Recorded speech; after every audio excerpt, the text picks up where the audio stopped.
আসসালামু আলাইকুম।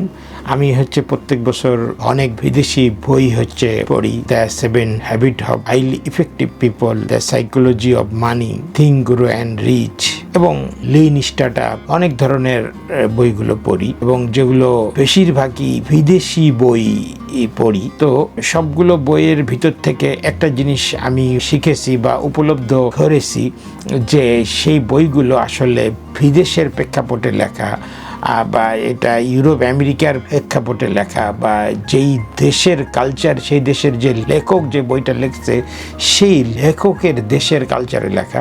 সেই বইগুলো বেশিরভাগ ক্ষেত্রে বাংলাদেশের এনভায়রনমেন্টে সেই বইগুলো তার প্রিন্সিপালগুলো বাংলাদেশের প্রেক্ষাপটে অনেক যায় কম, এবং বাংলাদেশের প্রিন্সিপালে সেই বইগুলোর ব্যবহার করলে ফিডব্যাক বা ফিড ফরওয়ার্ড অনেক ক্ষেত্রেই কম পাওয়া যায় বলে এটা আমার ব্যক্তিগত ধারণা।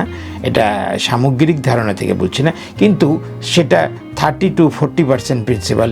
আবার কিছু কিছু ইউনিভার্সাল প্রিন্সিপাল আছে বা কন্টিনেন্টাল প্রিন্সিপাল আছে, সেগুলো আসলে সারা বিশ্বের সাথী প্রিন্সিপালগুলো যায়, কিন্তু সর্বক্ষেত্রে সব প্রিন্সিপালগুলো আসলে কন্টিনেন্টাল নয়। তো এটাই আমার ব্যক্তিগত অভিমত। Thank you.